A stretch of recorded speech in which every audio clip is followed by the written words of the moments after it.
engagements zaaliwo before and people were surprised not to see you for last minute.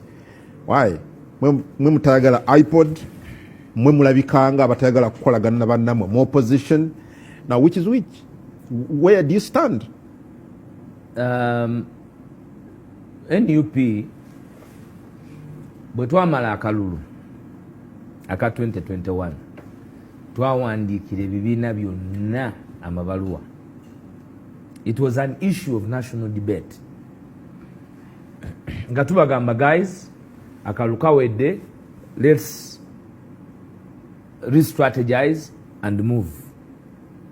But before akalulu enkiiko ezaatuula wakati wa retired Dr. Kanokiza Besigye mu maka ga retired Dr. Kanokiza Besigye zisuka enkiiko 50. Enkiiko ezaatuula ewa Kyagulanyi zisuka 3. Waliwo n'enkiiko ezaatwalanga ne zitandika ku ssaawa 11 ne ziggwa enkeera ku ssaawa 3 nga kuwuliziganya ne balya dina awo era breakfast nekola ki nebasangawo mu compound ya Kyagulanyi eri ku eka nga 10 n'okusoba.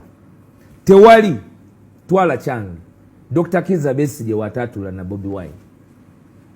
Mu maka ga Dr. Kanokiza Besigye nago gali ku eka mpitirivu. Tewali ku compound yeyo we batatula towards the election. Tuliwa tuko kwa pamoja. So okukolagana ebadde DNA affair ne forces of change. Era waliwo n'akayimba United Forces of Change aka Bobi Wine. Awo wonna kugatta tubeera atya, we should come together as one. Mu nkiiko ezo era nezaaba Mugisha Muntu zaaliwo ekyayawula ekibiina kya PFF kati ekyabaawula bwe butakkaanya bwe bwalina wakati wa POA, wakati wa Katonga ne Mugisha Muntu mu bukulembeze. Era bwe bawangula Mugisha Muntu n'ava mu FDC n'agenda mu kibiina ekya ANT. Later on POA naye n'abanga yalya mu banno olukwe ne bakola ekibiina kya PFF. Olwaleero kye baakoze ejjo ly'abalamu. Ekibiina baakakikola. So toyinza gamba mbu tetuteeseganya ng'ekibiina kyabwe baakakikola. Mu nteeseganya ze twalina luli tebateesanga naffe kubanga baali balina twali tulina okubeera a legal entity. Nga tebasobola kuteesa naffe kuba tuli people power. Era ANT ne tusaba nti tugiwe obudde yeegende mu maaso ng'ekola structures zaayo ne politics will move on the way. Tugenda okuweta mu kalulu nga tulemeddwa twaremana. Mutugenda mu kalulu nga twakola ki? Mulemeddwa. Nga tulemeddwa. Bwe tugenda mu kalulu mu process eyo enjogerezaganya zaaliwo.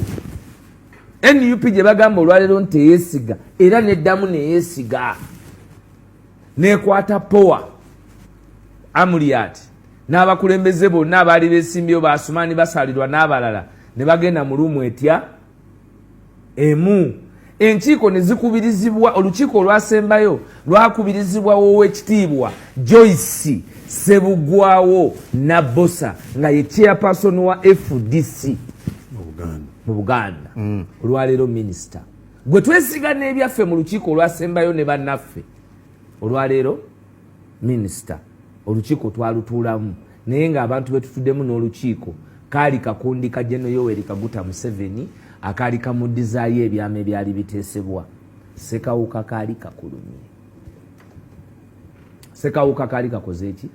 Kaali kakulumye. Omwagala w'abaani Kyagulanyi Robert Sentamu nga ne kino saagadde kukireeta abantu kunkwata bubi. Yalina favor, yalina amasannyalaze, yalina bannayuganda. Gwe agamba coalition kyojja nakyo ku mmeeza. Ugandans are tired of boardroom elite politics. Nti we cannot be doing the same things over and over again ku TDA ate nga mwe ba elite mumala ne muyuwayo bannansi ku last moment bo batunulira bifo byabwe bye balimu era nakati bali mu politics wa bifo si wakujjako bana bagenda mu mikago kubanga bo abagenda mu mikago bali mu politics beronda nga ba elites boardroom politics tusinkane ku Africana tusinkane mu Serena fenga abakulembeze ba elite tusalirewo banansi begattadda era fe we are moving anatusanga ajja tusanga ne we are moving because we are mwako emikago gino emikago tetwagikoowa era njagala ontegeere bulungi naye ngambe twagala okukola emikago egirimu ensa egitafaanana nga buli bukundi bwe tubadde tusinkana nti abantu bakola akakundi mpuliriza bulungi otulina omukago gw'abantu ogw'abannayuganda nti abantu bakola obukundi nga sina bibiina bya byabufuzi ne bakola ki ne bajja ne bagaa nti kati twegatte. Not every political party is in the opposition. Si buli kibiina ekitali mu buyinza nti kiri mu kikati gwe tobiraba ebibiina ebiriwo tobiraba ebibiina ebiri mu kumerukawo nga bimerukawo si mu bubi era buli muntu waddembe okukola ekibiina ekyaki ekyebyobufuzi naye ate ffe nga bannabyabukuba bakulembeze abaliwo tumanyi nti ebisinga biri facilitated nti waliwo omuntu ali mu kufacilitatinga a particular grouping of people okujja okumadinga the playing field in a particular place okulaba nti badisenfranchising abantu from the realities they must face nga bali disintegrated from what they are supposed to be okuba cohesive mu kwangangana kyemalira wano a coalition tewali atajagala and a coalition cannot be of positions. For example, gwani yagamba nti okulwana okujjako Museveni oyina kubeera Lord Mayor. Lwaki tobeera chairman wa campaign ejjako Museveni? Oyina kubeera Lord Mayor. I'm just giving an example. Oba oyina kuba mbaka. Lwaki gwe wakabye ennyo kwa tuli kuya kujjako Museveni tofuuka chairman oba director of the overthrow of Museveni nenga tetunonolidde elective position? Why is it that because first of all we are moving out of the opposition we are going to government, so tetukyasobola kutuula kugamba nti abasajja ab'opposition abagundiivu we are moving towards government. Ekyokubiri olina asobola kikuddiza nti lwaki gwolooza nti okujja ku Museveni era kumala kugenda mu parliament nga bw'oyagala okgendayo. Nze ndi mu kuzanya role ndi mu mmotoka etambula ate mmotoka etambula yaddembe okuŋŋamba nti eyo kati wozanya si watuufu tuzanye walala kyova olaba nti kati basooka ne bampa obwa deputy spokesperson waliyo tasks endala. Nze ndi mu mmotoka etambula era kyeŋŋamba bannaffe ffe twasimbula tutambule ki ekibuuzo ekirala ani kabona eyagasse ababadde tebasobola kugattibwa nga bayawukana mu differences zenkugambye tagatte kabalala. Ekyokubiri ebibiina biri ebirala when does the buck stop? Other opposition political parties eziyitibwa ez'opposition kubanga gweoyinza okundeeta ewuwo mu mikolo gyo gy'oteekateeka ng'oliko n'abagenyi b'essiba nabo. Stan ateesa kati gwe toyinza kujja na Stan kiringanga gamba nti nze nina lediyo gye nagendangako kati baabagamba ne banzijako abapaalo naye ku lediyo eyo nga lumu nagendako ne mbagamba munzanyire kana akayimba aba lediyo bennyini agamba nti ayitaawo mu mulyango gusooka n'embizi tebagirangirako. So ffe twewala okugenda n'abantu abali mu kinyumo ekibaddewo ebbanga lyonna. Wano waliwo TDA waliwo IPC and these are the same actors. So you're not speaking about actors we don't know. You're speaking about the same actors. So clearly, what are you saying? Clearly, in just a sentence. I am saying we are in charge. We are moving forward. Those who want to join us, we are on the way. You want them to join you, or you intend to join them? The people gave us the mandate. Tetuli wano in obtuse. We are here with the mandate of Ugandans. We take the lead. So you want Boba Begateko? We take the lead. That one I want to be unequivocal. Manya balala bajja ne bamasulating ebigambo. NUP has the mandate of Ugandans. It takes the lead. And we have taken that lead. Emirundi gyonna Dr. Kanokiza Besigye nga bamuwambye ab'amagye eyakulembera olutabaalo obwo yali Kyagulanyi Robert Sentamu 48 hours olukiiko lwatuula kavule. So saagala gwe muntu ajja kugambye nti tetwagala. We want constructive coaliating, we want with constructive the condition that coalition. baina bega tako because you take the We lead. are moving, we are on the move already. Tetusobola kubanga already we are moving. Kugambye twabawandikira amabaluwa bonna ne bagaana. Aba Katonga ne batugamba they are going to form themselves into a political party. They have just done that. Aba FDC ekyokubiri gwokimanyi nti nga tugenda mu meeting ewa Ssebugwawo mu FDC Ssemujjunganda akugamba nti baali bafuna dda ssente za General Kaguta Museveni okutawanya n'okuyambako kunafuya Kyagulanyi mu kalulu naye mu meeting eyo tebakitugamba kati lwaki otutuma mu coalition ontegedde ku nkaddemu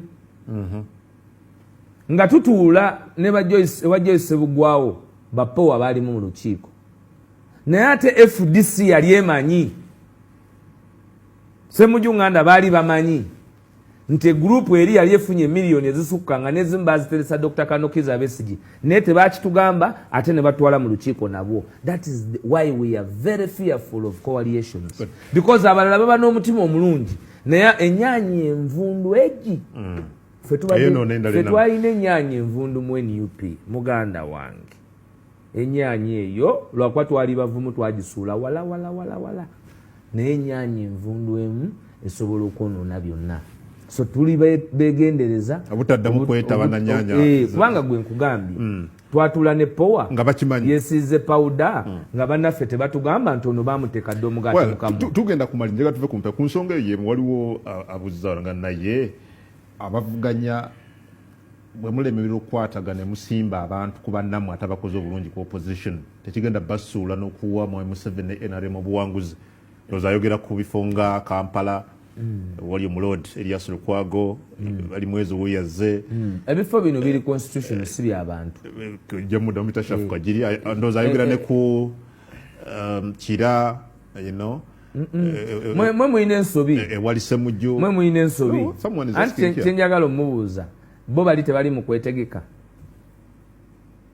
Ekibiina kya NUP kirina okuteekateeka ttiimu yayo first 11 mutimu ya uliriza support yammwe mu first 11 anti soko teketeke timu yo mu first 11 Kyagulanyi Robert Center makute ekyabwa president mu first 11 Alex Waiswa Mufumbira ayaya n'okukwata nakawa isi mu first 11 toyinza kuba president nga toyina kibuga road mayor bali mwezi ali awo akirinze kuba tuteekateeka twala bukulembeze. So toyinza gamba nga tweteekateeka nti ate tutandika okubuuka amabanga nti tubuuke wali amabanga tubuuke wali amabanga tubuuke wali amabanga tubuuke wali amabanga ekanomatanisoalwabuuza lwaki olowooza nti ebibiina bino ebimeruka biri sponsored okujja okutataganya Museveni enkola ate nga nammwe yenzija yemu gye mwajja tuyingira kaluka 2021 nengamba bannayuganda ne bano bajja mu kaseera kano nga tuyingira kaluka bano nina bajjukiza NUP tejjangako bwekyo NUP bagibanja bubanja nokyenga nti nammwe mwajja tuyingira kaluka 2021 uliriza kungu yawula kade kawede NUP bagibanja bubanja okujja ali yagibanja bannayuganda gwe tewaliko wano nga batubuuza gundi nga batubuuza center number kwebya nigo babuziza center number bana abakulembeze na common man's party kati ya Munyagwa ajiro nchinga ncha era alayiranga president mukwano gwa Moses Bijirwa ajja nga Ssaabawandiisi yavuddeyo mu east tulina kakati olabe ebintu ebisumbuwa NPP ate muganda yagamba nti agenze eri akoze kyeri kati ate yakomyewe Kampala nga Ssaabawandiisi tubagaliza birungi byerere. We inspired many people to think and believe that they can be where we are. Waliyo Stasha Mayanja jana NPP era bino ebibiina babiyise Stasha Mayanja politics.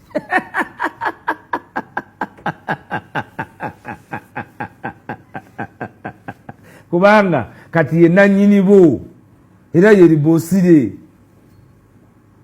nti awali Kyagulanyi leeta Stasha Mayanja nti awali Kyagulanyi leeta simanyi gomanyi teriyo n'ebibiina ebinaba president nenga bagenda vuganya kubaka bwa parliament nga ye kyafa eriyo constituency emu bagitimbyemu kabonero tebatandise na face ya muntu bataddemu nduli enduli y'omuti Setala Kirundu ne mutidde nnyo common man's party eno simanyi lwaki yeri wano ya Munyagwa goyagala njogere ku Munyagwa naye Munyagwa neggulo namulabye ng'atuyita bahuligani naye nze njagala nnyo nenfuna omukisa nembeera ne munnange bannayuganda ne bafuna enjawulo kati siyinza kwogera ku kibiina kitannajja kyazze ekya common mans alayira nkya anti kati kalayire naye yagaye muli bahuligana ekirungi ogwe nti wamulabye namulabye nga naawe osanyuse omanyiku ng'osanyuka nnyo nga bakuba ate ntya enseko z'oteekako nkulaba